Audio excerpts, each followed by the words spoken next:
Now, one player that when we go into the transfers topic, you'll say, right, he's that man. To me, Yeah. I make a few videos on YouTube.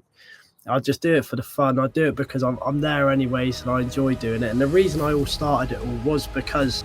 But for you, you're close to 4K subs.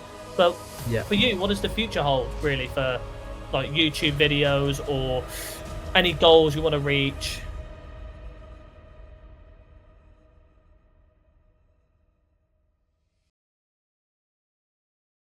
Hello, everyone, and welcome to the first episode of the Beautiful Game podcast on my channel, and the first video since maybe 5 years ago. I haven't uploaded on my YouTube channel in around 5 years, and I decided time to just absolutely rock on and get on with some YouTube, because I haven't really thought about doing YouTube in a long time. I've mainly been doing graphics myself, but now a change, and now wanted to start my own podcast. And lovely background, of course. Yeah, very nice. And thank you to graphic designer Charlie for that. I really appreciate it. I'll leave his link in the description below.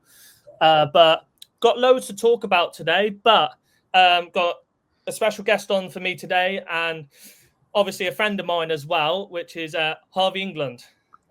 Hello. Thank you for having me on, bud. Yeah, it's nice to see you starting to make some YouTube content, and I'm happy to be on. Yeah, it's going to be an absolute blast. Got loads to talk about, of course. For the last couple months as well, it's just been a whirlwind for me, thinking, oh, can I upload? Shall I do it? It's been a long time. Yeah, just come on, just get on with it. Let's do it, because I'd done recordings at Stoke, and then I was like, do I upload them?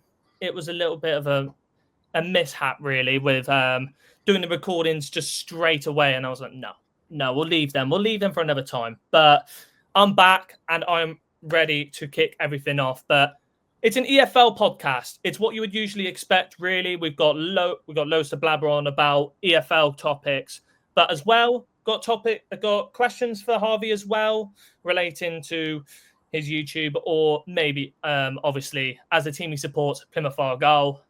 And we will got questions about that. Yeah, over there, up there as well. Don't know why Narlen's is up there. We will change that eventually.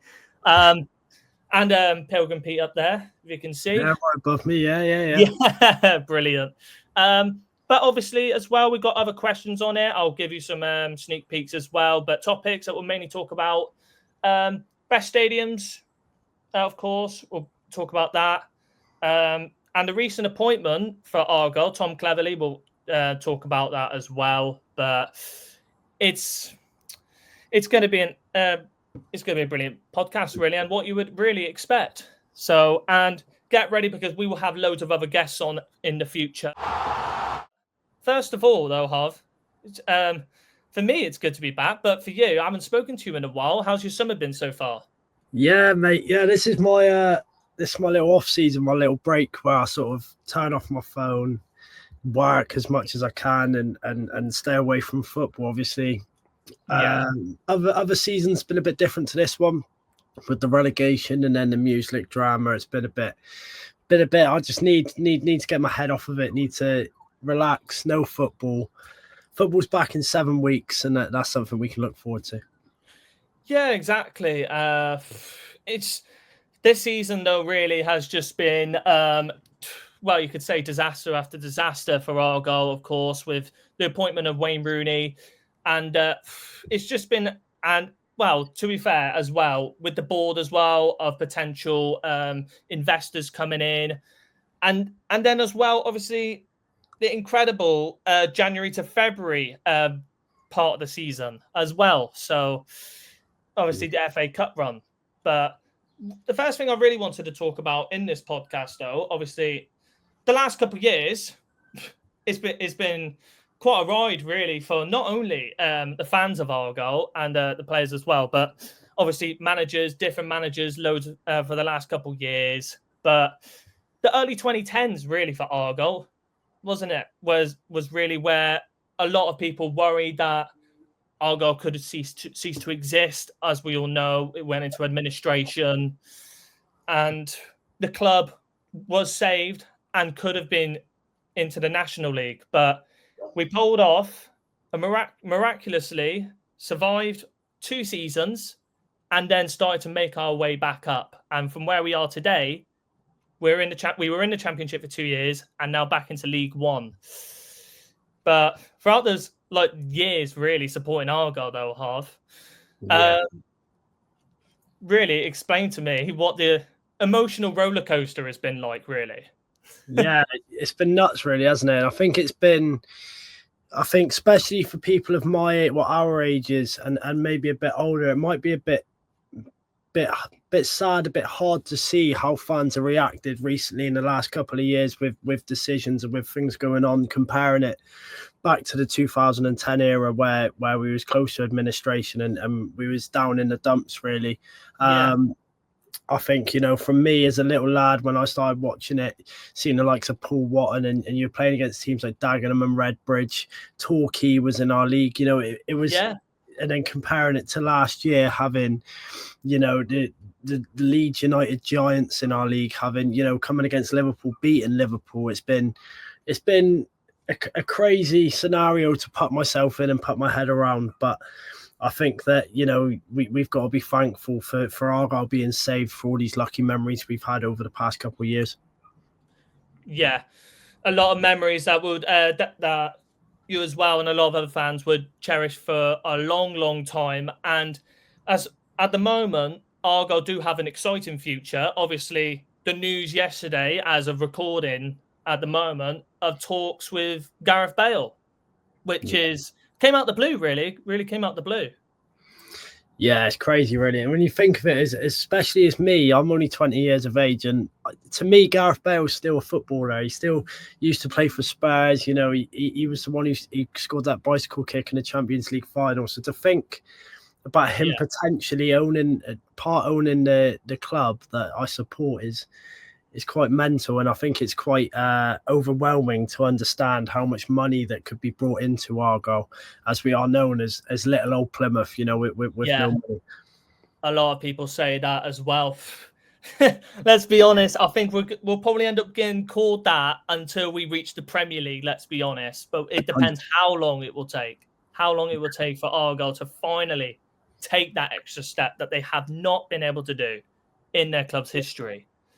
Yeah, it's going to be mental. It's going to be mental. The whirlwind around that, there's going to be loads that will probably come out, of course, about it. But only time will tell.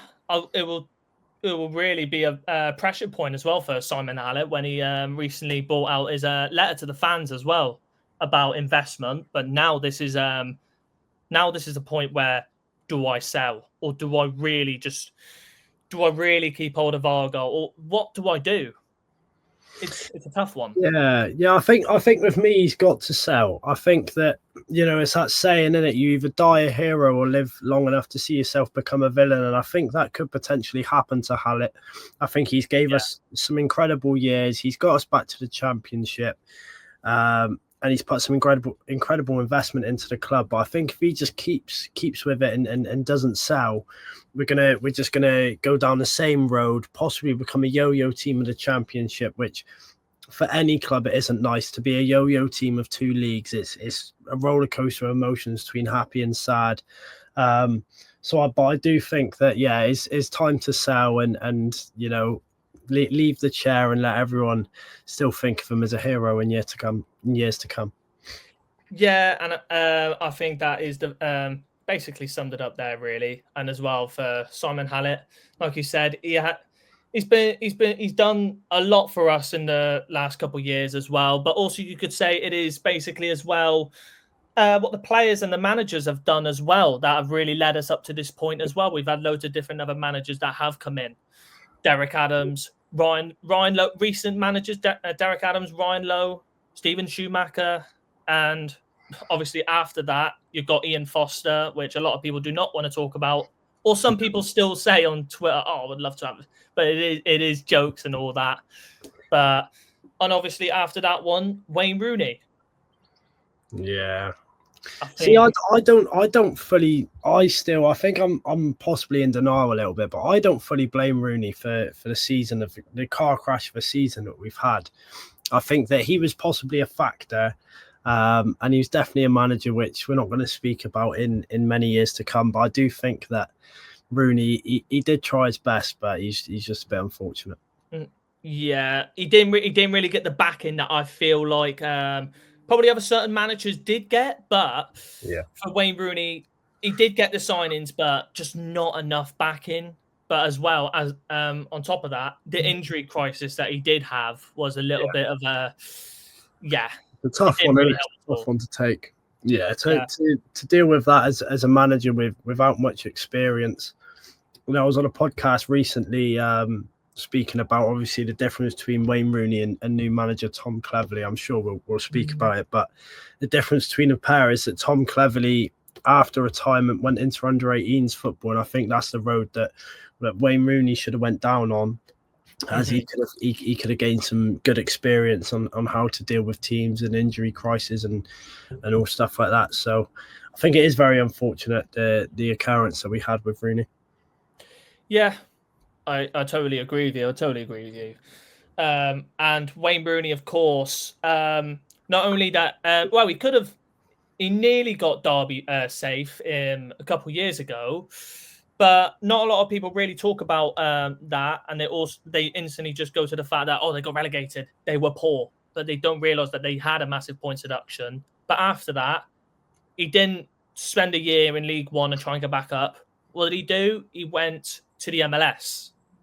Yeah. And that just says a lot, really. I don't rate the MLS. I really don't rate the MLS myself. I'm not a fan of it. I don't like their league system. It's it's very different to what it is over here, of course, or many other countries. But it's just one way to obviously make money. Of course, you do a league format, you finish first, but you don't win a trophy. You go into another league format or a knockout round, and then you could win the trophy. I don't like that. No, I don't really like that at all. It's no just real reward, is there? mind-boggling. You know, you finish your season, you finish top, and you don't get anything. It's a bit disheartening, I think. Yeah, could have happened with the Super League, but where did that go? That just went into the waters. But we've basically got that in the Champions League. But to be fair, I do like that league format because I don't know. I'm quite old school, me. I prefer things how they were. I don't like really changing things and changing formats. So it's a bit confusing. I only found out about halfway through the season when I can't remember who it was. Two teams must have been playing, and I was like, "Oh, why are they in the group?" And then someone showed me. I was like, "What?" Yeah, what is that? What is that? You've got 36 team league group, and you're like, where are they? Where are they? Yeah. You can't find them. Yeah, Liverpool's up there, at the top. Yeah, and PSG or Real Madrid is all the way down here. Like, what is that? Yeah, crazy. It's mental, really. But oh, thank God we don't have to experience that. But well, obviously we saw a change in the Carabao Cup. Of course, recently it was tweeted out. I think I saw it that they'll be adding a preliminary round for the two sides that stayed up in League Two and the two sides that got promoted. Obviously, like I got told, mainly because probably for Europe, the amount of teams that's in Europe in the Prem. I don't know. It's a weird one, but I can understand it. But to be fair, the EFL clubs play enough games as it is. All the Premier League fans are complaining about the games they play, but I think the EFL clubs play enough games. 46 games. And then you've got the Bristol Street Motors Trophy as well. That's another group stage. Yeah. FA Cup, and then obviously FA the Cup league itself. It's a lot. It is a lot indeed. Long old season. Yeah, it's a long old season. But another one I really wanted to talk about as well. Obviously, the last couple of months for you for the 24-25 season. Where do we start? Really, 3.5k subs, 100,000 plus views on YouTube. Let's be honest with you. It's been incredible so far for the second half of the season, really, for you, for Matchday Vlogs and other videos that you've probably been popular for is the chance videos, really, as well, which has gained Yeah, you a lot. yeah, I know. Yeah, it's been quite surreal, really, and I still probably don't process it to this day. Like if someone catches me in the street and says hello and whatnot, just to me, I'm just Harv. You know what I mean? Like to me, Yeah, I make a few videos on YouTube. I just do it for the fun. I do it because I'm there anyways, and I enjoy doing it. And the reason I all started it all was because of being where I was in the Lyndhurst. I used to see people there that was disabled, and people there spoke to them, and they said they couldn't really afford to go to many games. And YouTube's obviously a free service, so if I could give my service, you know, and give people that little bit that they want to be there and they can experience it that little bit, it sort of felt the right thing to do, like a good deed to do for everyone. So, and it's sort of stuck on really. And obviously now it's grown, it's got a bit more popular.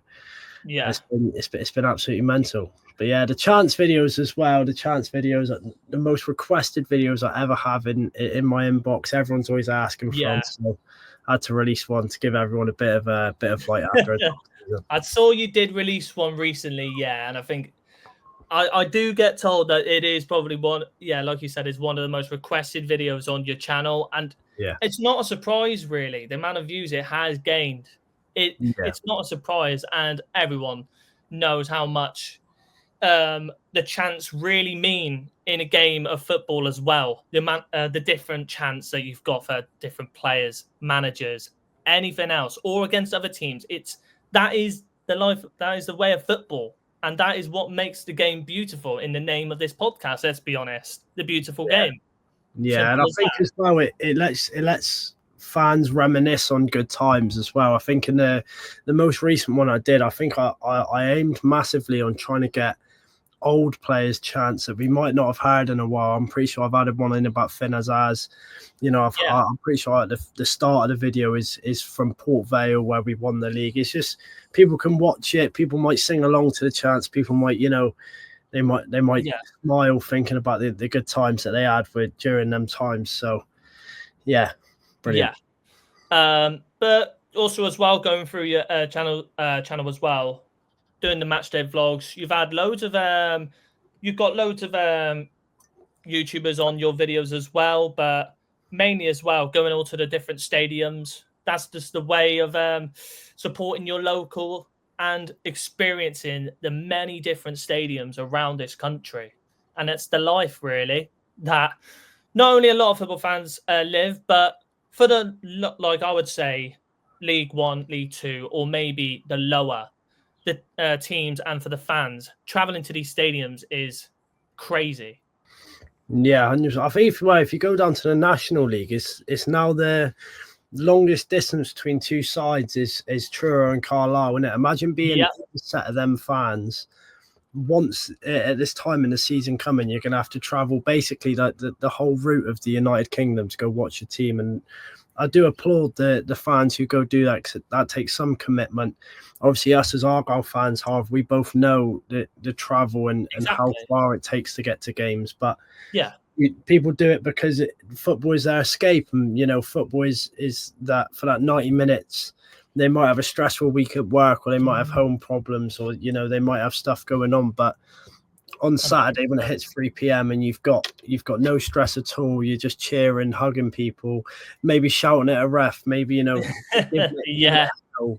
You know, it's just to let your hair down really. And everyone has yeah, different ways. If it's not football fans, you've got other sports, rugby fans, tennis fans, obviously snooker fans, darts fans now, which is coming quite popular.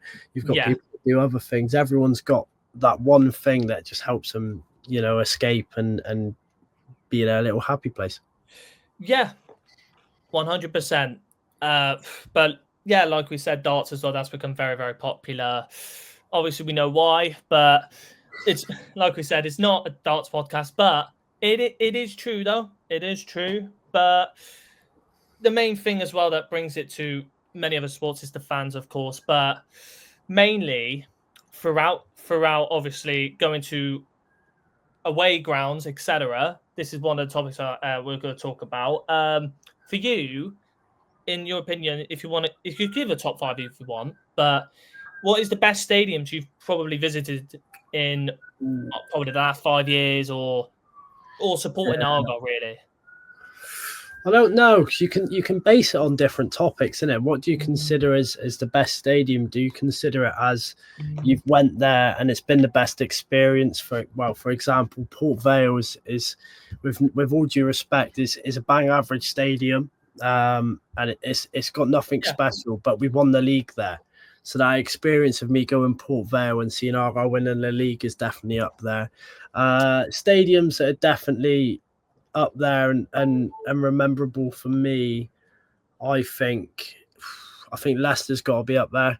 Going up there when we did, even though we lost 4-0, it was just to be inside a stadium that has won the Premier League, the highest accolade an English team can win in England is obviously the Premier League. I did enjoy Luton this season, as we know, Harv. That away end, goodness me.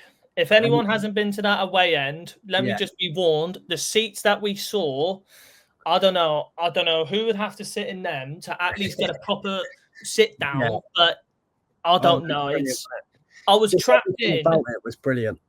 I was trapped in like I was in a little cardboard box. It was horrible to say the least. But when the goal went in, it was carnage. Are you going to go again this year? Oh, I'll have to go. Oh, I may go, because obviously the away end it's rare that you see away ends like that. Let's be honest. But Luton as well, I enjoyed it, and the pub inside the away end as well. Can I just say that was also fantastic. I went to the steward, didn't I? I said to the steward, "Where's the nearest pub?" And he said, "In the ground." And I just thought, every ground's got them kiosks where you get the flat beers and you get a pasty or a pie or whatever, and it costs an extortionate amount. But as you walk through and it's an actual pub, that was a great evening. That was a great evening. But obviously, Luton's up there. Yeah. Ooh, I'm trying to think now. What other stadiums I thoroughly enjoyed? Yeah. QPR was a good stadium. QPR, both times I've been there. But I want to try and name some ones which are like a League 1, League 2 level that I thoroughly enjoyed. Like, it's that you didn't expect to. Another one I think you went to was Bristol Rovers, but obviously they're in League 2 now, aren't they? Yeah. Well, probably a lot of Argyle fans are like, yes, thank God. Yeah, we don't like Rovers, but I think I don't know. I didn't really rate that stadium. It was no actual stand. It was a little cover over. That reminds me of Gillingham. Yeah, Gillingham. I don't know. So what have we got so far? We got Leicester, Port Vale, QPR, Luton. One more. Obviously recency bias. I was either going to say the Etihad or the G-Tech, but obviously the FA Cup run.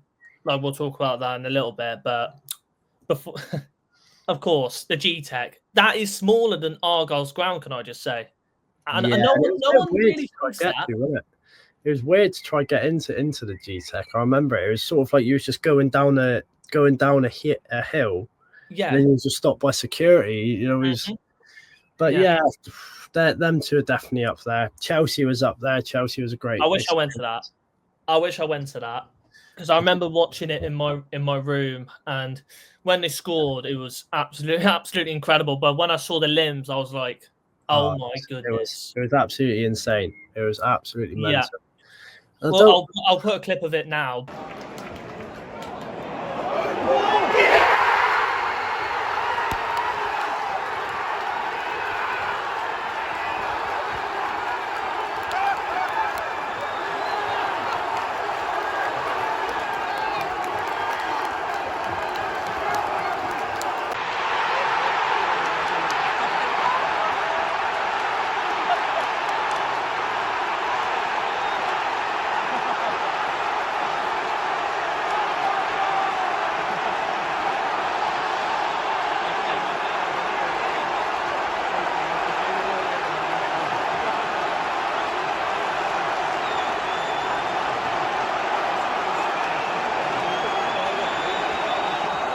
but Yeah. the limbs were absolutely phenomenal. Can I just say? Yeah, mental. I don't know. I don't see. I like Coventry.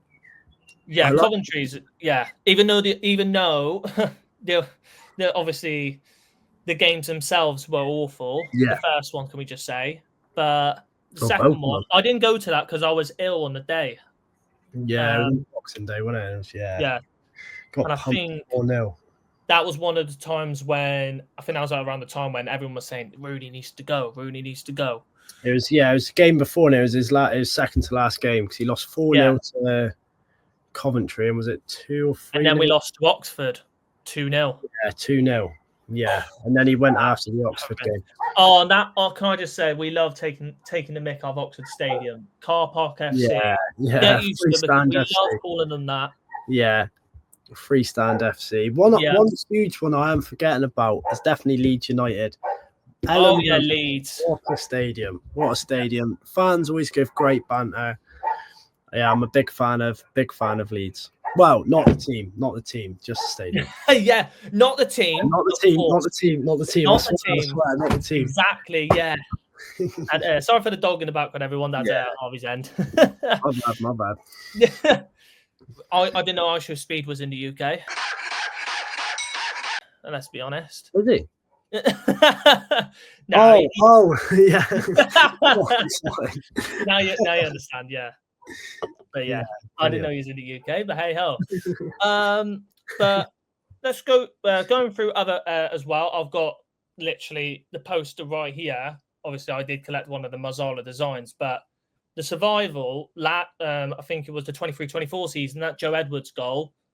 First season in Championship, really. First season in how many years? I think it was 14 years. Sum that season up really as a nutshell, because that was up and down. It was crazy. It was an absolute roller coaster, wasn't it? I remember Hull, the last game. I didn't sleep the night before. I was sick before the game, which people watching might think it's mental. It's mental. It's literally just football, but that's the passion which me and a lot of other fans across the world have, and the joy at full time, knowing that we'd stayed in the Championship, beating Leicester 1-0. You know, you always just thought, I think, especially for me, and I don't know if others did, but I always just had that bad feeling that after Shuey left, we're going to go down, because of what Shuey did and the manner and the disrupt that caused to the fans and the club, really. It wasn't a pretty time, but to stay up was absolutely phenomenal. Obviously, winning on our first day against Huddersfield, another great feeling.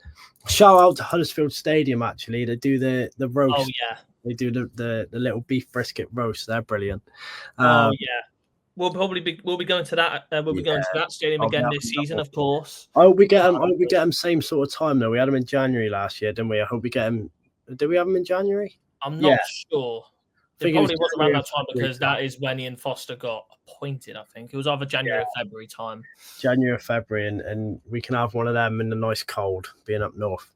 But speaking about League One, it's been Championship side. That first season, it was phenomenal. It was surreal to watch Argyle in the Championship at first. As growing up, all we'd been is League One, League Two. And getting to there and playing them big teams. Obviously, giving Southampton 2 great games and being unfortunate to get no points out of them. It was quite surreal that Southampton, a Premier League side, used to be quite a respected Premier League side, giving Argyle a good game and not battering us. Leicester going up there, like I said, it was phenomenal to be in a Premier League winning stadium, even though we lost 4-0. It was quite a surreal feeling, but overall, the feeling of being in the Championship and staying in the Championship a whole is definitely a memory for me, and a lot of Argyle fans will cherish that we've at least got to witness if we never witness it again. Yeah, and for a lot of younger fans as well. It was an amazing moment for all the younger fans as well, but for all the older fans as well that probably haven't seen Argyle, and they probably remember last seeing Argyle in the Championship many years ago, before we were even born. But then getting a chance to see him in the Championship again and then surviving and spending another year is magnificent, really. Crazy. Yeah, absolutely crazy.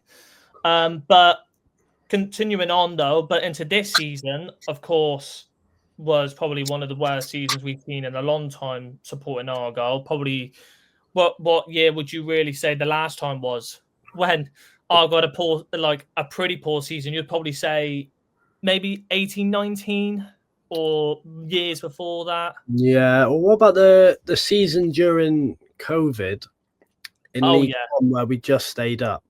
Oh yeah, that one. That was quite a poor season. That one was poor. Yeah, that was like a double whammy because I couldn't go to the football, and I was watching the football on my laptop, on my TV, on my phone, and we were crap. You know what I mean? Yeah. We was diabolical at times. Mm-hmm. But yeah, definitely was it the 18-19 season where we got relegated on 50 points? And I think that was probably around that time when you'd done one of your first vlogs. My first video was the Scunthorpe game. There you go. Yeah, that was my first video. And I think that's where the hate for Scunthorpe came from, ain't it? Yeah, because of the Matt Macy situation. Yeah, when he went to roll the ball out and Josh Morris clipped it over him and scored. But I think both of us went down that year. I'm pretty sure because I'm pretty sure Scunthorpe was already confirmed relegated, and all Argyle needed was Sunderland to beat Burton or to draw at least. I think they had to get points. I'll check it. I'll check it whilst we're on it. Yeah, and that was Scunthorpe finished 23rd. We finished 21st. Bradford went down with us and Walsall. And I think you find that Plymouth Argyle are the only team to be ever relegated from 50 points. Because they normally say in it across all the leagues, if you get 40 points, you're safe. And that shows how tight that league was back then and how unfortunate they were to get 50 points and to still be relegated to the fourth tier. Yeah. From that stats from that season as well, we conceded the second most amount of goals, 80 goals, and we scored 56. The team that conceded the most, actually finished 16th, was Rochdale. Yeah. And right now they're in the National League. That's absolutely mental. Crazy. How times have changed. But we'll be playing Bradford again, of course, this year. We'll be playing probably a couple of the teams that is in there. Burton, Peterborough, Donny, any other ones that's in there. Barnsley got promoted that year when we got relegated. Wimbledon were in there. So yeah, Wimbledon, we always love a 4-4 against them, don't we? Oh yeah, we do. Wimbledon, we absolutely do. It was a draw at what's that called? What's that ground called? A Plough Lane, something like that. I think so because I think they ended up getting their stadium back. I think from obviously when they got extinct years ago, the normal Wimbledon, and obviously MK Dons became a thing. We all hate MK Dons because of that simple reason. But good to see that AFC Wimbledon are in League One, but it's annoying as well because we don't like them for the fact that they knocked us out at Wembley. Yeah, true. Akinfenwa, yeah. Explain that one to me because I think did you go to that game? Wow. It was a tough one, wasn't it? I think it was because I was so young. It hurt so much more. But I think looking back on it now, and I can watch the highlights now, and I could easily say Argyle just didn't turn up. I think Wimbledon, I'm pretty sure they just stopped Carey.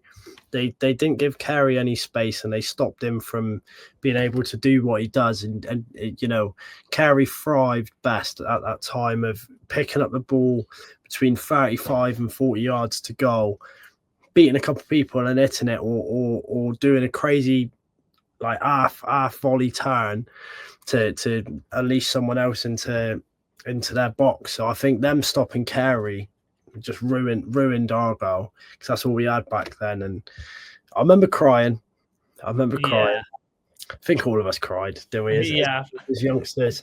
And it's quite funny to say that because about it because when earlier this year when I was interviewed by Akinfenwa and I brought that up about that's one topic I was actually going to talk to you about as well because that little chat with Akinfenwa, I think a lot of people saw that.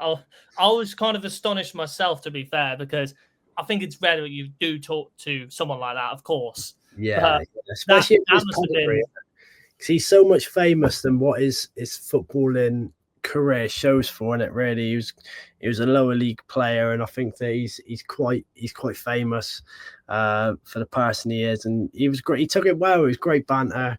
But we got the last laugh because he was a Liverpool fan. He is a Liverpool fan, and obviously Argyle beating Liverpool. Yeah. Got the last laugh. Yeah. But carrying on with that, the Liverpool game really as well, because that FA Cup run, we haven't had an FA Cup run like that. I'd say probably since 2007 when we lost to, I think it was Watford, I think in the quarterfinals around that time, and we could have possibly played Manchester United that time. But you'd probably say this FA Cup run probably, I'd say, is better than that. Quarterfinals, yes, but playing against these teams, Brentford beating them 1-0 at the G-Tech when One of the best home records, isn't it? As well, they have one of the best home records in England, and we had the worst away record in the Championship, and we beat them. That was special. Yeah, and the limbs yet again just shows it exactly what it meant for all the Argyle fans as well. And as well, that was around the time when Muslich got appointed and Nansfield was the caretaker boss for that game as well. Yeah. Absolutely special. Absolutely he got music got announced a couple of days before, didn't he? Yeah. Yeah, but he wasn't taken in charge of that game. He was taken in charge from that following Monday, which I mean, what a moment for Nance as well. Obviously, Mr. Plymouth Argyle. Everyone around the club, every fan loves Nance, and for him to say that he managed Argyle into beating Brentford in the FA Cup, I think special. Yeah, and for Joe Edwards as well, who was injured against Preston early on in the season, and recently just completed one of his UEFA coach licenses as well, which he put on Twitter. So did Jordan Houghton, but sadly for the Argyle fans, he moved to Stevenage at the end of his contract. Yeah, it's probably to go closer to home, isn't it? I think you can't blame. I think when it comes to, and I know we'll speak about Hardy, but when it comes to players like Houghton and Hardy, who have been there now for going on, you know, that they've had a long time here, and they've gave us a great service. I think it's fair that they move on. I think it's, you know, they need a change of scenery, and because they're so far down south, they probably miss their families. They miss being an hour and a half away from their families, and they can get a train. And you can't really get an hour and a half train to up north from here. So I think, you know, you've got to applaud them and wish them well. Yeah, exactly. For Jordan Houghton, I wish him luck at Stevenage, because can we just say he was an absolutely brilliant part of that title-winning season, of course, 22-23. An amazing team, of course, that a lot of fans will remember. But we'll go through this one as well, because I think this is probably one I will talk to you about. And then I've got another Argyle-related one, but with transfers, of course. But I would like for you to rate, probably, it'll be a hard one for you to do, but rate the players from, it's a little bit of a hard one for you, but from worst to best. To best. What have Argyle signings so far? Not for we could do it for signings, but that will be a little bit of a different one. But for the 22-23 season, the squad, the players from worst to best, because obviously in the League One winning season. All right, give us a sec. Yeah, because of course, really that season. Before we get on to that, probably one of the best seasons we've experienced in a long time supporting Argyle. Yeah, 100%. Yeah, amazing moments at Derby. Probably the late comeback at Shrewsbury, and then the late comeback and the late winner against Sheffield Wednesday, the winner against Ipswich. You could name many moments from that season. Incredible how we came from late depths to win it when we thought we were dead, and then you would pull off the impossible. 100 points, probably beating an Ipswich side who are just recently relegated from the Premier League, who've done back-to-back promotions. I'm pretty sure they're favourites to go straight back up as well, aren't they? Yeah, they are. They're bookies' favourites to go straight back up. And I think throughout that whole season, I think every single pundit and every single sports channel writ Argyle off. Even towards the end, I think everyone was just waiting for Argyle to slip into the playoffs and potentially bottle it in the playoffs. So I think it was even better to sort of prove to be part of the team that proved every single pundit wrong and showed that they're good enough. And I think it shows as a club we can be up there. I think that, you know, if a team which is battling it out against, if you look at that top three that finished that season, Sheffield Wednesday, a mid-table championship side, and Ipswich just spent a season in the top flight of English football, and we beat them both to the league, beating Sheffield Wednesday by 5 points, Ipswich by 3 points. That's not luck, is it? That's not luck. I think that you can deem small moments to luck, but over a course of a season, over 46 games, that takes a lot of skill, and you can do it as long as you put your heart to it. Yeah, as long as you get the right team, the right staff, and the right mentality, then it's perfect. Yeah, had a winning mentality. The manager, obviously, his first full season in charge, can I just say as well, for Steven Schumacher, and that's what makes it even more incredible as well. Steven Schumacher's first full season, and he pulls that off. Is not what really gets talked about a lot, but of course, what gets talked about is when he moved to Stoke, of course, and that's when things really started to heat up. Yeah, I think that was a tough one to take, because I think that was the first bit of heartbreak us Argyle fans had truly seen since the Derek Adams era, and I think it was a bit confusing as well, because we was doing all right in the Championship. Yeah, we was maybe between 12th and 14th, which is okay first season. You know, you take that. I think as long as you finish in the region of 16th to 18th, I think you can take that and say it's a good season to build up on. So I think that Argyle definitely got the last laugh by him getting sacked, and then obviously him. Well, I don't know the full story. I don't know whether it was him that wanted to come back to us instead of Miron, or Argyle contacting him. But I know there definitely was talks between the two, and Argyle, you know, shoving him off for Miron Music. Yeah. But yeah, what a great time that was for shooting. It's what a way to start off the first one, though. Michael Cooper. What a player. Wow, what an absolute talented goalkeeper. What a young goalkeeper as well. He's got such a bright future ahead of him. I think that obviously I'm pretty sure it's Everton that's already come in for him this summer, and Cooper having the confidence in his own abilities to say no because he wants to play first team football. I think it shows his character and his level of intelligence of the game, to know that if he wants to break into the England team, obviously he's got a tough task having James Trafford along with him. But I think that if he can make himself in the Premier League, and he'll make every single Argyle fan proud.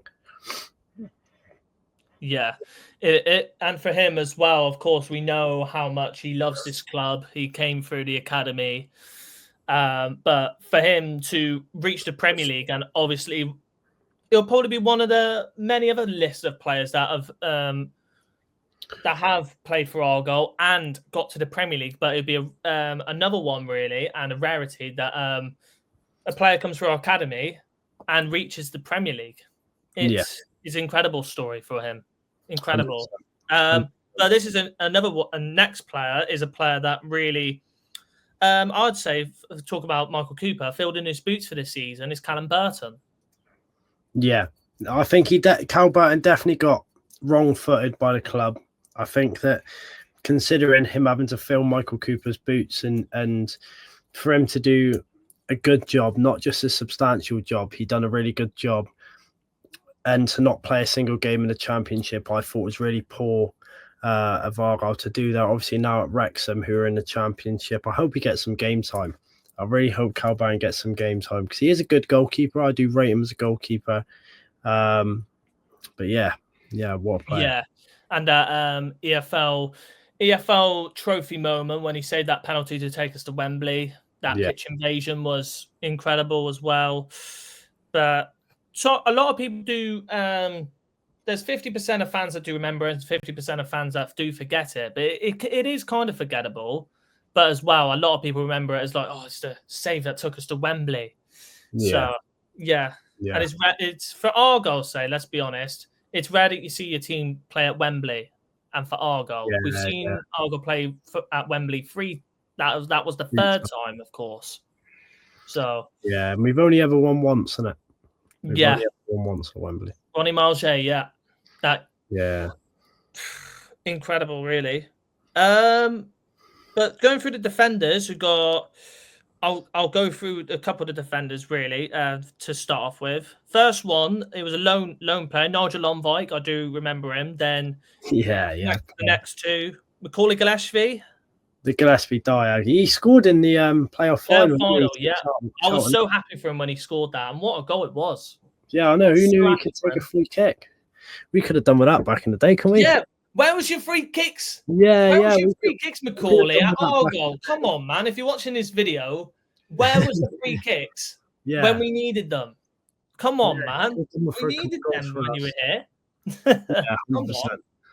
But to be honest, you're not going to take them off Adam Randall, though, aren't you? Let's be honest. Yeah. True.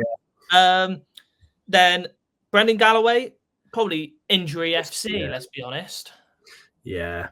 I think that I don't think he's ever going to play as many games as he is injured, bless him. But when he is fully match fit, he is an incredible talent.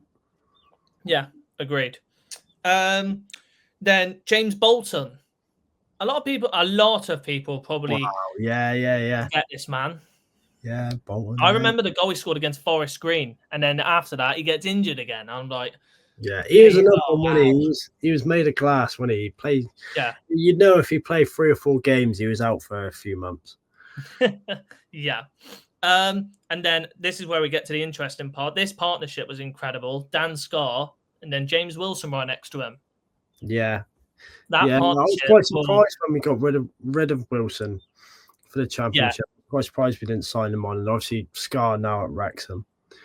And James Wilson, of course, is at Bristol Rovers. They recently got relegated.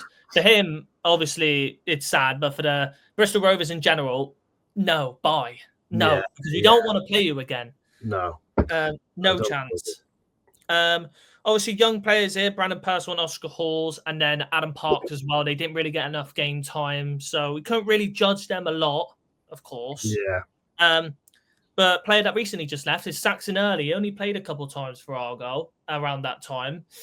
We didn't really judge him a lot as well because we said he could be the next big thing. He was doing well at Stevenage, and then he got injured, and he was just injury after injury. And he went on loan, and he went in, and he got injured again. It just wasn't a really good time for him at Argyle. No, I thought he was a really good player. I thought he showed a lot of promise when we signed him, but again, like you just said there, he's injury after injury, and it's quite a shame to see, really. But that's what happens. It's a physical sport. It's football, You can't do it. You know what I mean? Yeah. Probably it's like Luke Shaw as well. Let's be honest. Luke Shaw's another one that gets injured a lot. You could probably name many other players that do get injured. Reece James, he gets injured quite a lot. There's many players. They are good. One game. But the problem is, if it wasn't for their injuries, you'd probably say they'd have a much better career. Yeah. 100%. And a lot of people are calling Luke Shaw probably the best left back, one of the best left backs in the world. But if it wasn't for his broken leg, I'd say it would have been a very big future for him. But it's not always bright. Not always a bright future. There is something that does end up coming up on the road, a bumpy road, as other people say. It's not always a straight road to the finishing line.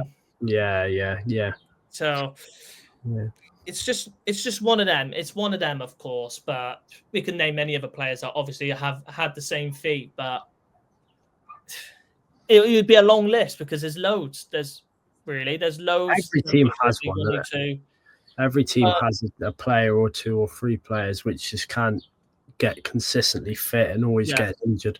But would you say that a massive influence into a lot of injuries, though, is the more games that are being played? And that's the problem with football at the moment as well. the amount of games that's being played. There's been obviously the Club World Cup is on right now, and I'd say what is the absolute point of that when in a couple months' time you'll basically be playing the top leagues again.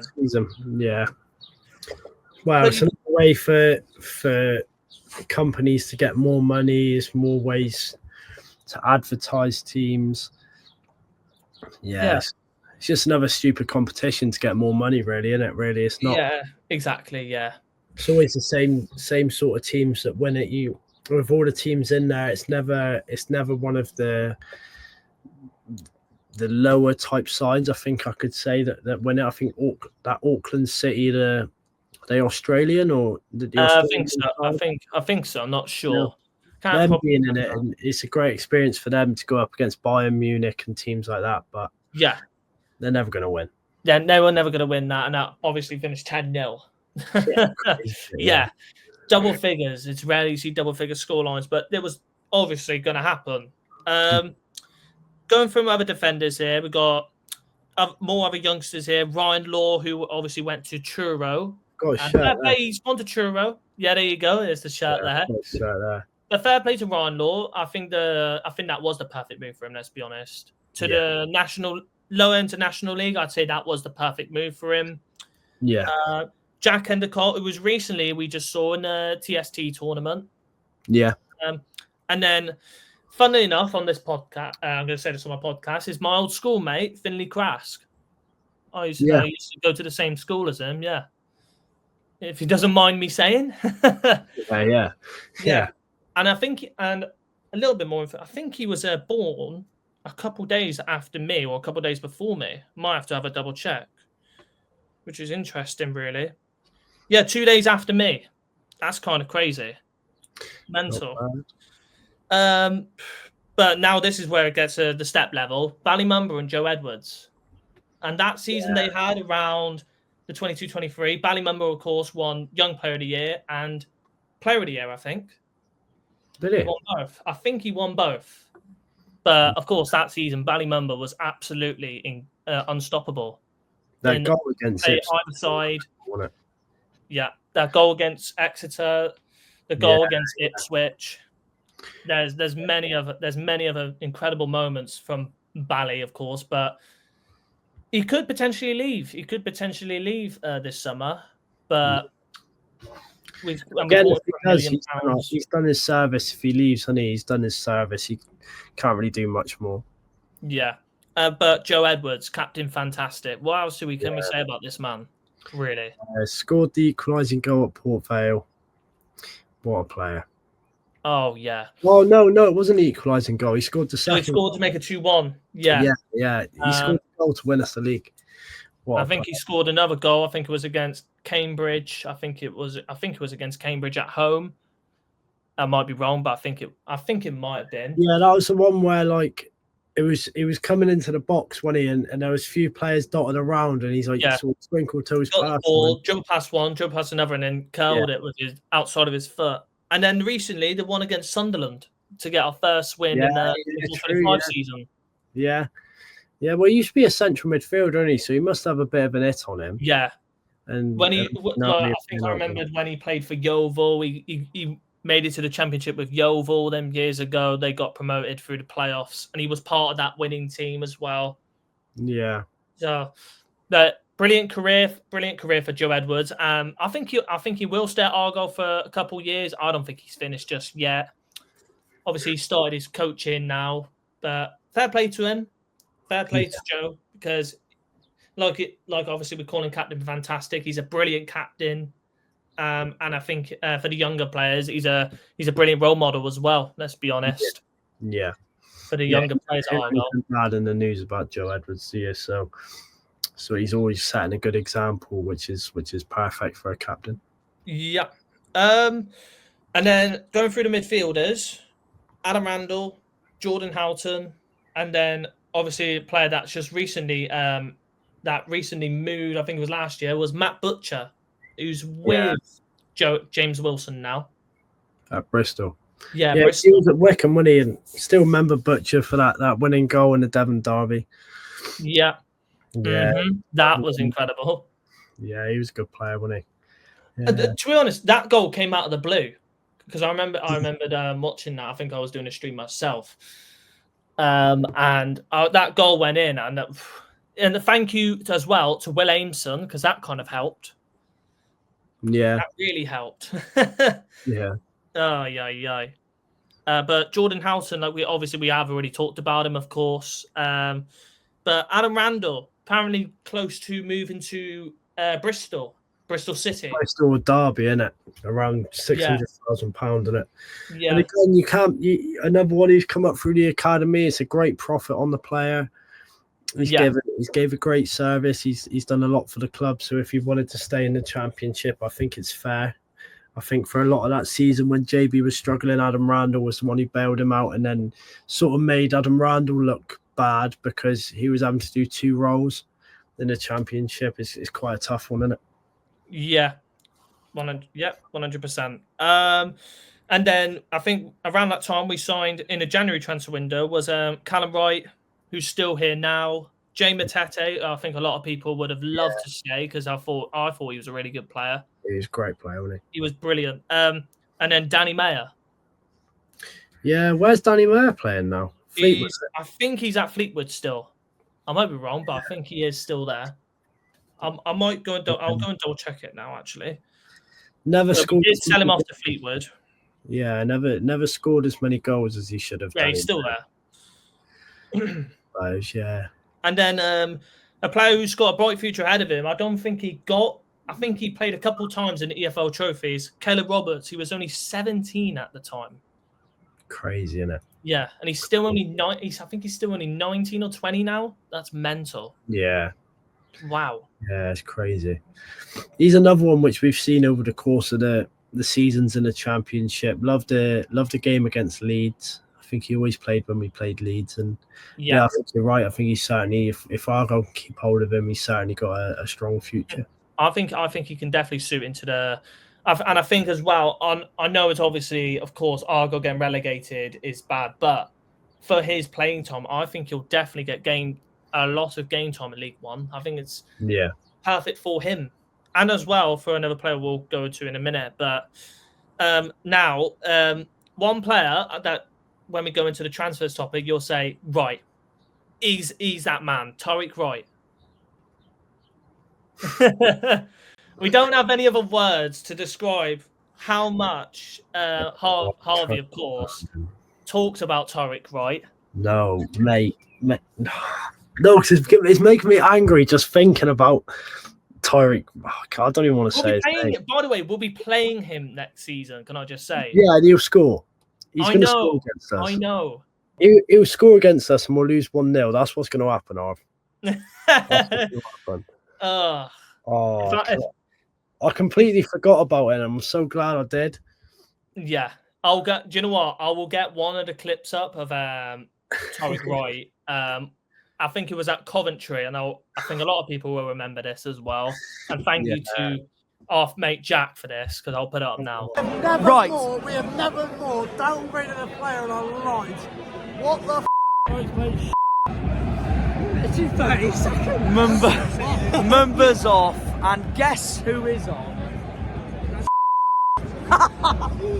Tariq Wright's on. Come on, Tyreek. I want a difference from Bristol. But yeah, that was absolutely funny when you just had an absolute meltdown of Tariq Wright. He only come on for a couple minutes, and then your meltdown. Anything right though? He never did anything good. Yeah, but yeah. No, he never done any. Oh. No, it's made me angry now. Thinking about Tariq Wright has made me angry. Yeah, when I saw his name now, I was like, oh no, I already know what's going to happen. But going on to the brighter side, obviously, Mikael Miller. Do you know what? That's one player I'd say, Mikael Miller. He was actually kind of underrated. But if again, another player, injuries. Yeah. But he was pretty underrated. He's done his ACL now, hasn't he? He done his ACL at Huddersfield last season. He did do his ACL, yeah. It's sad though, really. It's sad. Once a footballer does an ACL, 9 times out of 10, they're never the same, really, are they? They're never Mhm. to that standard which they was. Yeah, So and it's we've seen a quite lot of we've seen a lot more ACL injuries happening in football at the moment. It's becoming a lot more common. It's becoming a lot more common in football now. Players suffering ACLs. It's a it's lot quite more sad common to than it see. was years ago, Yeah. which is very scary to say the least. Because Which again, you could blame on the more games. yeah, You again, could say it's more because games. the Yeah. more games that you've got to play, the more strain it is on your legs and whatnot. And now a player that apparently been rumored to go for around 20 million, I think, is Finn Azaz. And we did talk about it just earlier, but 20 million.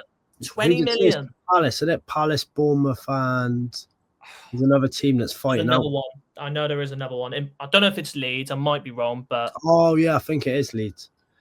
20 million. That's incredible, right? And just think, Argyle could have had him for £2 million. It's mind blowing, really. Yeah. And we spend that 2 mil on getting Morgan Whittaker and Bally, but you can say though as well, Morgan Whittaker.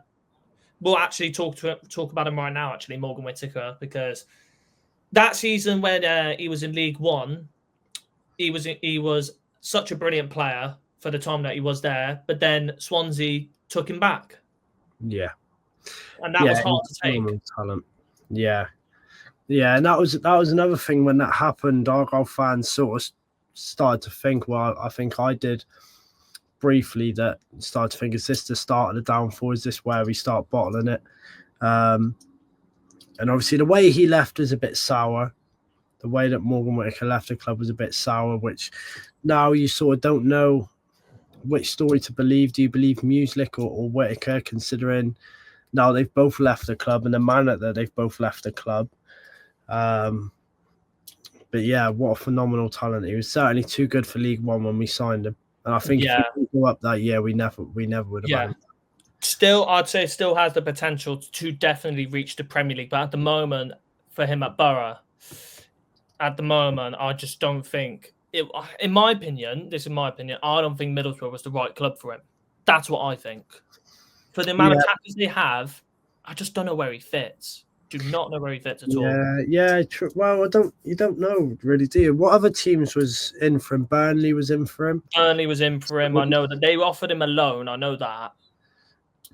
Would he start in Burnley for the season coming? Definitely not. You don't see it. So I think him going to Borough was a move where he's going to guaranteed Championship football year in, year out if he doesn't move, and he was going to be near on guaranteed game time when he was in form. Yeah. Now the attackers, and this is where it probably gets a little bit harder. Excuse me. It gets a little harder. Of course, we've already talked about Morgan Whittaker. So, but these two strikers, obviously Ryan Hardy, we've actually already talked about as well. He was brilliant that season. But also, forgotten man, Sam Cosgrove. Yeah, the late goal against Derby and Sheffield Wednesday won us 6 points, which, well, I don't think that's fair. I was going to say that he won us 6 points, which in the grand scheme of things won us the league. But I think if I'm basing it off that topic, a lot of players won us the league. But he's definitely a player I would have liked to seen back at Argyle. I think it was something stupid for his wages when I think Birmingham were paying £20,000 a week on his wages, and he wasn't gonna drop, was he? So no, he was never gonna drop. But I think he's still around in League One. I know that, of course. Plays for Barnsley, doesn't he? Or was he just on so? Yeah, and I know he went on loan to Stockport just recently, but he Yeah. wasn't really getting enough game time. And then the next couple of players, obviously Luke Jeffcott. I think he was around at the start, and then he moved to Newport. Yeah. Now he's at Truro, isn't he? Now he's at Truro. Fair play to him.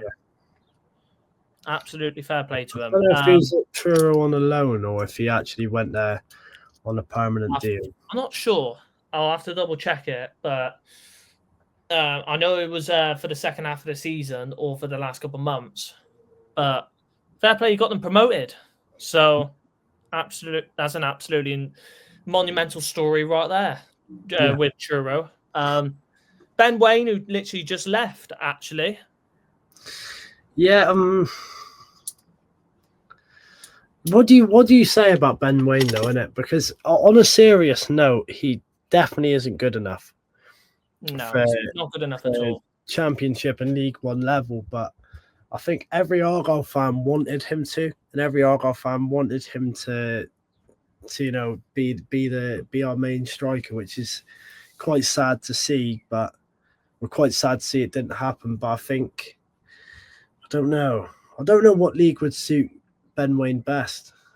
I was thinking League Two, but I just don't know. I really don't. Or he could probably I go think back to the that's club possible. he joined us from. Yeah, I think yeah, it it was was Wellington.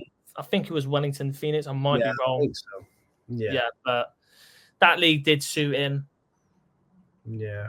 But he didn't get the amount of game time at Mansfield. He did score in the last game of the season, but it just didn't really. It was just papering over the cracks, really, of how much of a poor season it was for him. Yeah, he hardly got any game time, didn't he? Like you said. Yeah. So yeah, it's a tough one. Yeah, tough one for him, and I hope he finds a club, and I hope he really does well Yeah, for his future good run and of for his career. games. I hope he does. It'll be good. Good run of games, good few goals. Yeah. Now the last two players. This player's still here, but of course, around that time he was only 16, and he's still. I think he's around 18, or he's probably recently just turned 19 now. It's Freddie Zaka. He's still 19. Yeah, it's crazy. He's younger than me. Yeah, it's crazy, isn't it? It's nuts to see, but it shows the talent that the few talent that we have down here for Freddie Zaka. Obviously, getting involved last few seasons with Argyle, starting games, scoring against Preston this season. All right, yeah, it was. You could say a lucky goal, or it wasn't a hard goal really for him. But I think it's still phenomenal to see the talent that we've got down there, and you can sort of understand now why Argyle wanted to put that money into Brickfields to then progress further with the youth. Yeah, exactly. And I think throughout the next couple of years, you'll definitely see a lot more players coming through the youth academy. Of course, at the moment, we've got Joe Hatch, who's just signed a new deal. Jack Matthews has just signed a new deal. And then Tegan Finn, who a lot of fans really, really want to stay because he has a massive future ahead of him. He's already getting Premier League attention. Yeah. It's looking very, very bright for him. But a lot of Argyle fans are just like, you've got a good future here. Do you think he will stay? That's a question to you. No, I don't.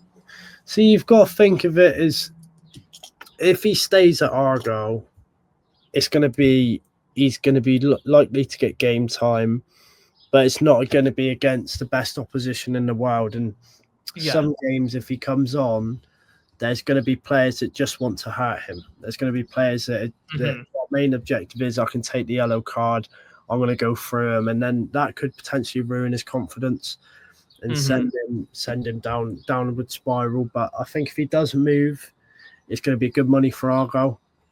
If he does move on, and if he gets put into an under 18s, under 21s, under 23 setup, by the time he finishes at 24.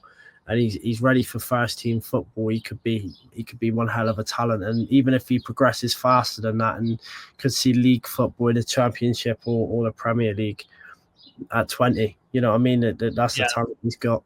Yeah, the future is bright for him, and he's got many more mountains to climb until he does reach the peak. I think he will definitely play Premier League football. In my honest opinion, I think that that's how bright his future is. There's a lot of bright futures for some Argyle players, of course, but one player that did, the last player I've got to go to as well, he did have a bright future, but poddled off somewhere else, which was Niall Ennis. Yeah, literally, right up here. Yeah, got us the goal to send us to the Championship. I don't know what else you really want to say about him. It was very disappointed to see him go.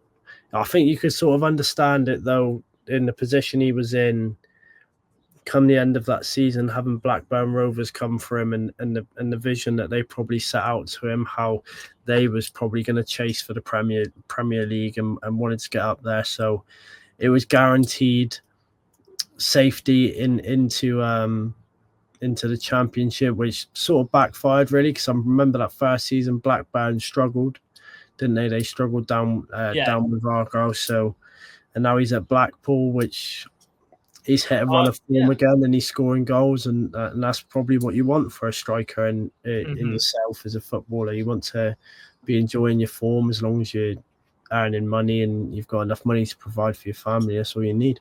Mm-hmm. And that is the perfect life you'd want to live in footballer's world. But for Niall Ennis as well, I think the Blackpool move, that made so much sense. Obviously, going back to League One, I feel like he really needed to regain his confidence after being in the Championship for a couple of years. Wasn't looking great for him at all. He just wasn't finding his rhythm in that league. But I think League One, I think he needed to get a little bit of a reality check, I think. Taking the step up to Blackburn, I think that was a little bit of a quick step. I know, obviously, he's left on a free, but the money that we were offering to keep him just wasn't really the same as what Blackburn were offering, and that was the difference maker. And it was never going to be the same, really. If we think about it, even to this day, I don't think we could offer what Blackburn offer. So that's the problem with as well. That is a disadvantage for smaller clubs to bigger clubs as well. With looking at key players, looking at players that would definitely revitalise your team, improve your team, and give you the bigger chance of fighting and maybe trying to get promoted or maybe get into the playoffs. But you could say as well, I'll talk about this player as well because this popped up recently. It's about Aaron Collins, who is at Bolton, but apparently now moving the league down to go to MK Dons, and that's just another example. Yeah, a big player I think you could speak on about sacrificing to move down is Anthony Sarcevic, the ex-Argyle player. Pretty sure he played at Bolton, didn't he? I don't know. Yeah, I think he did. Yeah, at Bolton. I'm pretty sure he played at Stockport. Got Bradford up this year. He's definitely a journeyman. He got Argyle up. He got Bradford up. He got I think he got another team. I got another team promoted as well, as we call him, the League Two Messi. But I think he is staying at Bradford this year. I haven't seen anything about him moving. But do you know what? I would still like to see him at home park because he's such a well-respected player. He still loves Argyle, and we still give him all the love, of course, from all of us because he done a lot for Plymouth Argyle. Done a lot. Definitely. Yeah. So I would like to see him at home park. And if we do, and we'll be going to Valley Parade, of course. Yeah. That's another stadium that we'll be going to. But hopefully we do get to see him because that would be absolutely incredible. But going on to another one, I think we've got 2 or 3 left. Another one that we'll talk about is the appointment of Tom Cleverley, because a lot of people relating fans-wise on Argyle Twitter mainly, because I love going through Argyle Twitter, a lot of or other fan accounts as well, because that's me. I love doing that. But everyone's saying, "Oh, what an amazing appointment! It's absolutely incredible." And then there's a couple of people saying, "We're basically signing a Muslich 2.0." I'm like, I don't get that at all. I don't know where the comparison leads to that. But in your opinion, how do you think this is a good appointment for Argyle? Yeah, 100%. I think that out of the shortlisted names, I think Cleverley, to me, stood out. I think that he didn't deserve to be sacked from Watford for the job. Exactly what I said in that year. And I think you can see that by the reaction of the Watford fans.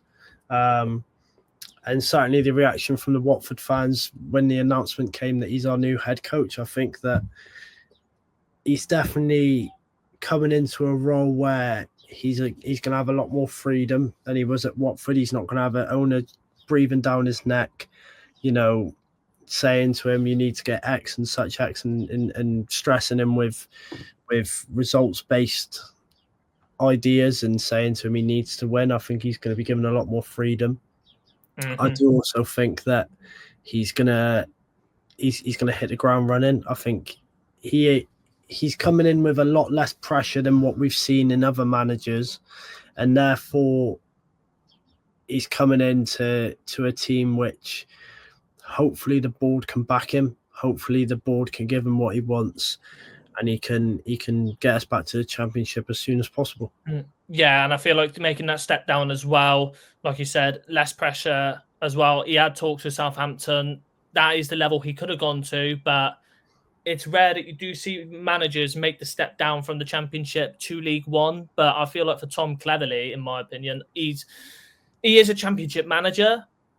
I think a lot of people will say that as well. He is a Championship manager, but for League One, I think he'll definitely do well with the squad that we've got. Of course, losing Ryan Hardy, it's tough to take, but we've just recently brought in Jamie Patterson, Caleb Watts, Bradley Ibrahim. Probably many other players will come on. Mackenzie, of course. That's 4 players already in. We will definitely bring in a striker, but I reckon we need a couple strikers in all fairness. I think we need 2. Yeah, well, at least. I think maybe possibly even 3, because I think the only striker we've got signed on at the moment is Joe Hatch. And Freddie Xhaka, I'd say. I'd still count him as a striker. Yeah, well, yeah, true. Freddie Xhaka can play up front. I more count Freddie as the like a number, like the centre forward role. I think that to be in League One, you need to be successful in League One. You need a big tall brute that's going to bully centre halves and get in the box and win flick on. So there's room in the market for that. I do feel like there's enough room in the market to find that type of striker. Yeah, obviously we had Tajani last year. I think he would have suited this season. I generally think he would have. I just feel like he's joined Argyle in the wrong season. Yeah, well, there was an option to buy on his loan contract, wasn't it? So I don't know whether Argyle was going to activate that or if they're thinking about activating that. But again, he's another one who's always injured. And can we afford to spend out money on a player which is only going to be fit for 4 months of a season? You know, it's Argyle. We haven't got unlimited expenditures when it comes to players. We've got to sort of be careful with our money. Because we've got a tight budget and we're not used to having this type of money at Argyle any year really. Since obviously the tough times in around 2010, it's just rare that we do have money in our pocket.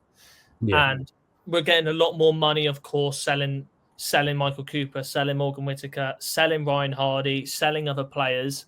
The money's now coming in, but how much of a big difference will that money make for the next couple of years? It's a hard one to call because a lot of the signings that we have bought in just haven't really worked out. Yeah, I know it's been a tough one, isn't it? I think that's the hard thing with football. I think it can be very hit and miss with players. I think that we've been quite fortunate over the years with the signings we've had and the players we've moved on. I think ever since Freddie Ladapo, I think letting him come in, then getting rid of him for, I think pretty sure it was like $500,000 to Rotherham when we got relegated. Now he was at Ipswich I'd last seen. Do you know where Freddie Ladapo is now? I'm pretty sure. Ladapo, he was at Ipswich, wasn't he? I'll go and have a little search because Freddie Ladapo, the season we went up, he was at Ipswich. He's at Huddersfield. Now. He didn't even score a goal last season. He played 21 times. Goodness me. Like, we got great profit in on him. Like you said, Coops, Whittaker, great profit on them. Hardy again is going to be good profit. And if we get rid of Randall and Maxi, it's going to be again hopefully profit on the pair of them. So I think comparing it to bad signings, we've definitely had better good. Yeah, and you've got to give respect to the recruitment for the last couple of years because they have made some top signings. But for what we're going to go through now is the worst signings from. I'm going to let me have a check from what year. So from 24-25 all the way back to 2021. So we've got a lot to go through, of course. So, obviously we're going to pick out one from each. One from each year. From each year, yeah. So going from 25-24, Maxim Michael Baidoo, Rami Al-Hajj, Grimshaw, Shooch, Powson, Ogbeta, Malachi Boateng. I think he had a couple games. Darko Gyabi, I wish we did keep, actually, in my opinion. Pukaj, Katic, Sissoko, Tajani, Andre Gray. Out of all of them, really, from this last year, there's many players that you could possibly say who was the worst. But yeah, I don't know. I think for me, it's between Sissoko and Ogbeta, I think. If you asked me midway through the season, it would have definitely been Poulsen, but I think Poulsen's improved. Yeah, so much improved. Ogbeta, I think he looked out of his league, which is a tough one, really. And I hope that he can improve this season and show what he's got. But I'd say possibly Sissoko, only on the fact of he come in. All right, yes, he was good for a couple of weeks. He had that bit of flair, had that stupid red card at Cardiff, and then from then we didn't see him. Yeah, I mean, I think that the goals he scored was good, but I think we needed a bit more. We need a bit more out of him. Yeah, especially for the caliber of player he was. And I think that, we look at Ogbeta as well. He did score that vital equaliser against Sunderland. And he did also put in a couple 7 or 8 out of 10 performances this season, which you look at the comparison to Sissoko. I don't think Sissoko put in, I think he had 1 or 2 maybe good games. Scored the goal against Hull, scored the 2 goals against Luton. And the rest, he wasn't really up to scratch. I don't know if that's me being harsh and me thinking negatively of him because he's not here anymore. I don't know. Yeah, but I do totally understand your point as well. And I think with Ibrahim Sissoko as well, I feel like as well you would want a player that would want to play for your team. I think a lot of fans would definitely respect the comment and say, the players that do not want to play for your club as well and do not respect your club, they should not be there. Yeah, it's true honest fact. Because if you want to play for your club, not only respect your club as well, but play for the badge. Always play for the badge and always give it your effort. Yeah, I think with Ibrahim Sissoko at the end of his time, I think his true colours just came out really. And he went to Sheffield Wednesday and he didn't even play any games at all, I don't think. Yeah, I know. He hasn't had a great season, has he? So, so for me, I'm gonna go Ibrahim Sissoko for the West signing. Yeah, fair enough. Probably would have gone for the same as well. And then 23-24, Morgan Whittaker, Ballymumba, Connor Hazard. Now we're getting into the players now that are, which makes it interesting. Pleggy, Sorinola, who we got in January, I think. Adam Forshaw, I think we got in January as well. Lewis Gibson, Mustafa Bundu, Luke Cundle, Lino Sousa. There we go. Ashley Phillips, Darko JB. We had him on loan that season as well. Kesler Hayden, Alfie Devine, Finn Azaz, and Lewis Warrington. There we are. That's what I was waiting for. He was waiting for him. Yeah, he was the worst player I've ever seen that season. I think he only come off the bench like 4 or 5 times, and every single time he gave away a foul in a bad area for a central defensive midfielder. I'm pretty sure he didn't stay too long, did he? He didn't run the length of his contract. He got Yeah, he didn't, because I think he had to go back because of an injury. He had to go back to Everton because of an injury. Yeah. So, yeah. So I think that it was definitely good riddance when he left. I still will never forget it was his foul that gave away the opportunity for Southampton to get a corner at home, which then led on for them to score. And when we lost 2-1. So for that, definitely Lewis Warrington for that. Yeah. When I saw the last play, I was like, because in my honest opinion, when I saw him play, first couple of minutes, I was like, goodness me. Could we have at least looked in the market a little bit more? Because Lewis Warrington, I don't know if he's done the same at Salford, because I think that's where he was this season, or maybe somewhere else, but he didn't put in that effort that he did at the other clubs. No. Absolutely dire. Yeah. Terrible. But now the title-winning season, we'll go. I don't even think we need to go through. Oh any yeah, I was going to say hard. Don't say the names. Tyreek Wright. There you go. I think we can just skip that one straight off. Nothing needs to be said.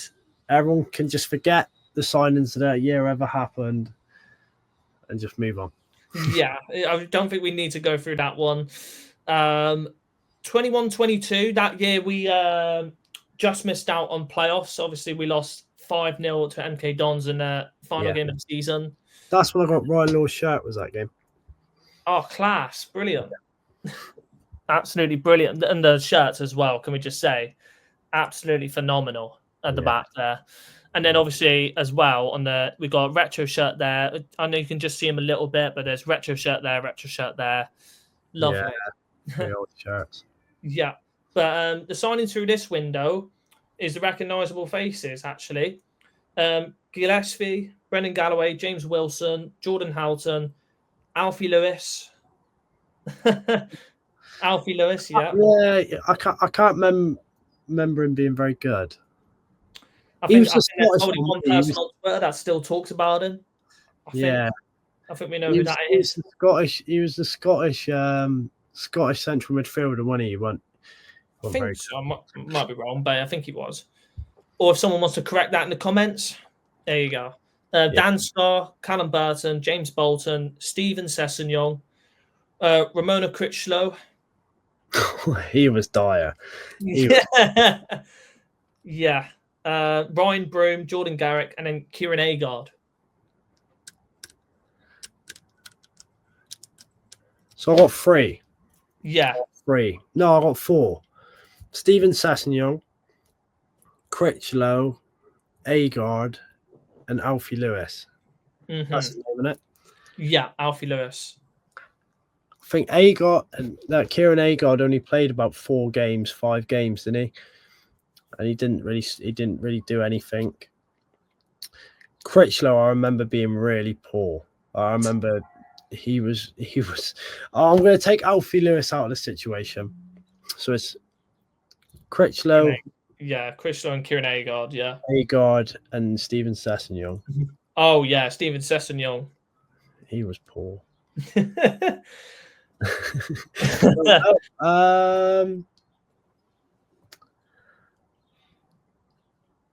No, I'm gonna have to go Critchlow. I've got to go Critchlow. Yeah. I think a lot of people will probably there'll probably be some people that will definitely agree with you in the comment section, or and maybe on if anybody decides to share this out, Twitter or Facebook, wherever. I think some people will definitely agree with you for sure. Yeah. And then the final year, which was back after finish was the COVID season, then 2021. Yeah, so this was the COVID season. Lewis McLeod, Frank Noble. I respect Frank Noble. I still respect him. I'm not going to lie. Yeah, brilliant. Frank. Ben Reeves.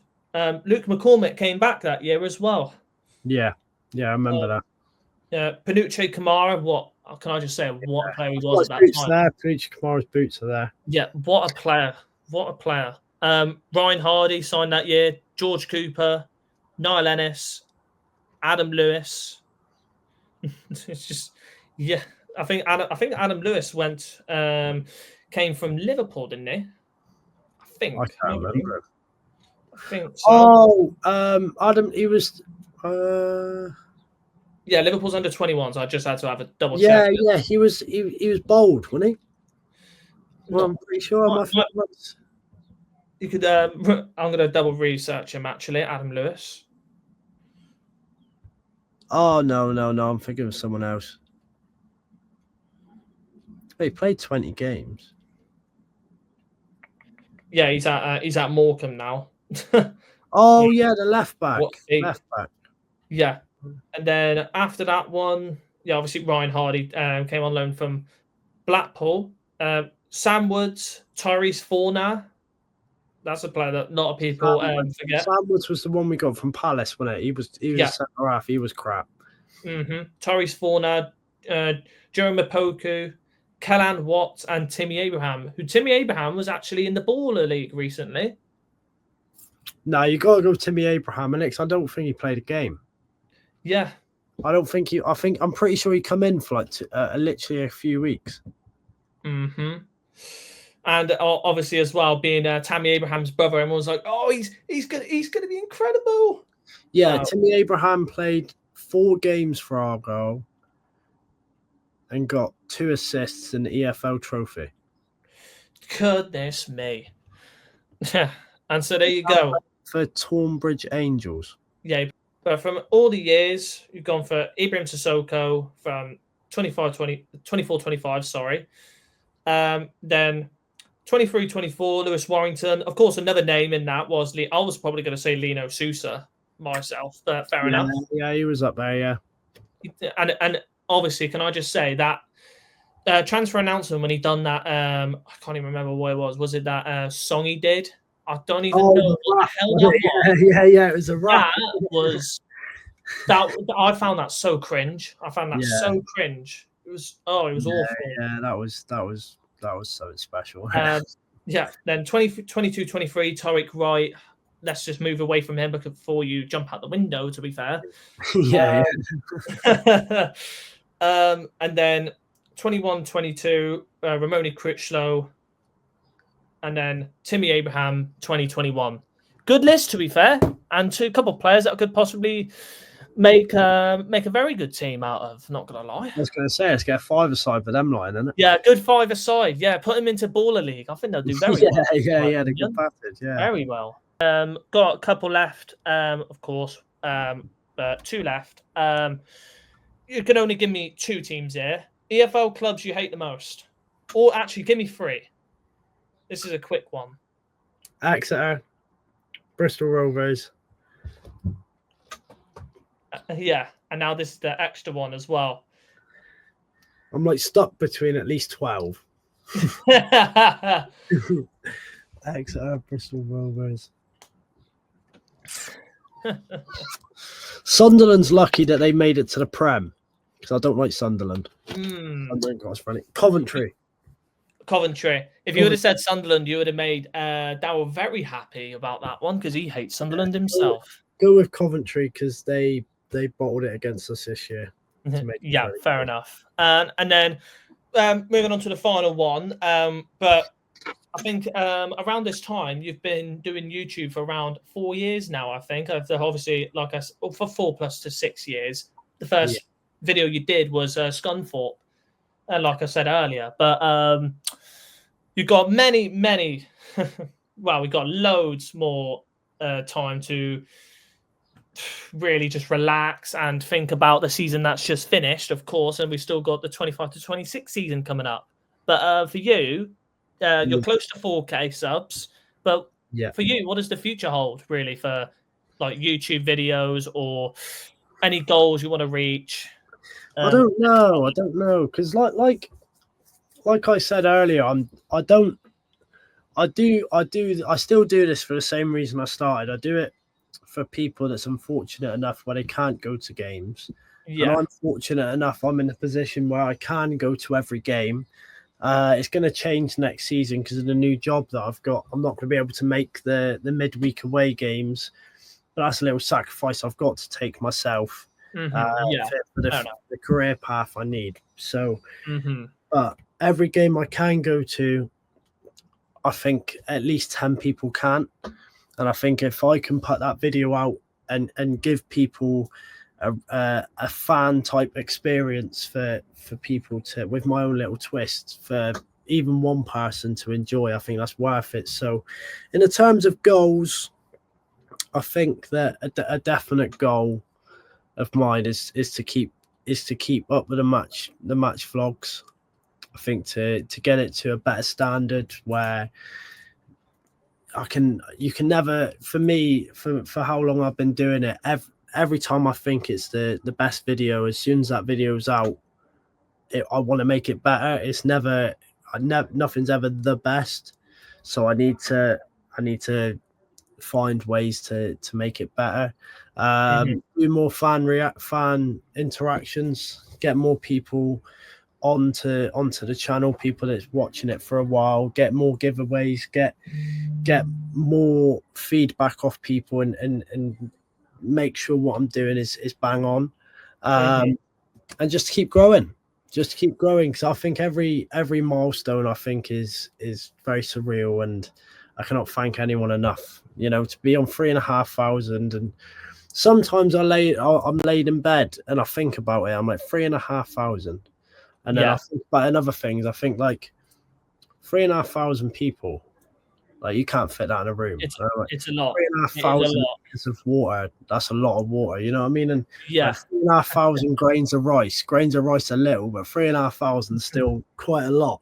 You know what I mean? yeah, So, yeah, exactly. Yeah. So I think it's but I think the story's not over yet, and the story will never be over. So just keep going and keep pushing through. Yeah. Absolutely brilliant, and great future for you, and keep them videos rolling as well, because I think a lot of people would be missing a lot on their Matchday vlogs, and people wouldn't know where to go if it wasn't obviously for all of the videos you do. Of course, absolutely fantastic, and probably as well, I'm going to say something as well. Probably one of the first people I watched actually was you for Matchday Vlogs. I think it was before I made that phone call, and you'll probably remember what phone call that was. But can I just say your massive influence to why I really wanted to do stuff like this in the first place, in my honest opinion. So I think that's another thing that I love as well, because obviously Cornish John and Jack, our friend, he originally came to me about it and wanted to set out his own little plan, and I helped him through that. Hearing that from you, Craig Mack, the Green Fever, I think is he come to me and wanted tips. So I think that's another thing for me, is because I'm still young. I still make mistakes every day on Matchday Vlogs. I still mess up every now and again on my channel. You know, I'm still learning, still growing, and to get people to come together and get them doing what they like, and even if it's just me pushing them or them watching a video and wanting to do it. So anyone watching, if you want to get your own channel out, don't step on my toes about it. All right, stop doing Matchday Vlogs because I need all the views now. I'm only joking. No, go out there and make a world of your own. Exactly. As I was saying, make a world of your own. The future's bright. You've got loads of time. But as well, like me when I give up. That's what I mean. There's got to be someone else. Someone's got to take over the what's the saying? The master's got to take the apprentice has got to take over the master, or something like that. So but as well to all the other YouTubers out there, for, like we say, Jack, Cornish Janner, Craig Mack, of course, Janner's on tour, and many other Argyle YouTubers that I've probably not mentioned, but obviously, like I say, all of you are legends. But Harvey England as well, massive reason why probably a lot of people have started doing Matchday Vlogs or doing Argyle related stuff in the recent time. So absolutely brilliant, really. And a lot of and I've seen videos of kids as well saying about you as well. It's nuts, isn't it? Videos and all that. It's brilliant. Yeah, it's nuts. Because I don't think of it like that. I just think of it as, you know, like if I don't know, I can't really put it into words, but when, say, if I'm out and I see like a little lad or something, maybe 8 to 10 years old, something like that, still a young lad, and I see him look at me and they look all like startled and a bit like how me and you used to looking at an Argyle player when we was younger. Exactly. My dad's definitely been one to help for all that, because he sort of when it first all started happening, I wouldn't know how to react because I don't think of it in that way, and he's definitely made me a bit better at being able to interact with people and to say hello and do what I would have wanted if I was that little lad. So first, like I've always said, the main thing for getting into YouTube is socializing and improving your social skills, improving the way you approach people, and how you come up and basically come up with your either own opinions or random blabber like me or you as well. But Yeah. that is the main things of doing YouTube. You can be silly, but just not too silly as well. But yeah, Exactly. but thank you for coming on, Harvey. It's been an absolutely brilliant chat. My pleasure, mate. My pleasure. Yeah, Thank you for absolute having me. pleasure for you to come on. We'll have loads of other guests coming on. We've got loads more to come out. It's going to be an absolute blast doing this, and I'm glad to be back on YouTube because it's been a long time in the making. But keep an eye out because there will be more. There will be more podcasts coming very, very soon. The Beautiful Game podcast is only just starting. But thank you all for watching, and thank you for Harvey for coming on. My pleasure. And you'll have I will post out random clips of certain points of this podcast. So if you don't want to watch it all, I will post certain snippets of this and make it a little shorter. So if you want to watch certain parts, I will do that to make it life much more easier for all of you. So thank you all for watching. We'll see you all in the next podcast. And in the words of everyone else, the beautiful game. The game is absolutely beautiful. And for Plymouth Argyle as well, and for Harvey England, keep on supporting your local and enjoy the beautiful game. See you all next time. Bye-bye, everyone.